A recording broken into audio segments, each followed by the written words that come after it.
এত জোরে গাড়ি চালাস, তোর মাথার হেলমেট কো? আরে ব্যাগে কি? স্যার ব্যাগে 2 লাখ টাকা। হ্যাঁ 2 লাখ টাকা? এত টাকা কোনে ভালো? স্যার আমি তো বাজি খেলে 2 লাখ টাকা কামাই করছি। স্যার চাইলে আপনি বাজি খেলতে পারেন, খেলে লাখ টাকা কামাই করতে পারেন। আমি হলো পুলিশ, আমি বাজি টাজি খেললা? স্যার ভাইবে দেখেন, বাজি জিততে পারলি 1 লাখ টাকা। হ্যাঁ 1 লাখ টাকা? শালা চাকরি রে পাইলে 8,000 টাকা মাসে। আচ্ছা ক কি বাজি? স্যার কালকে এই জায়গাতে আমি আইসা আপনার গালে একটা চোয়ার মারমু।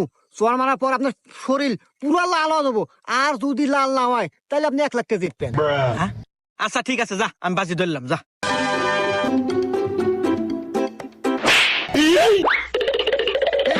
আমার গাও নালা নাই, দে দে 1 লাখ টাকা দে দে দে।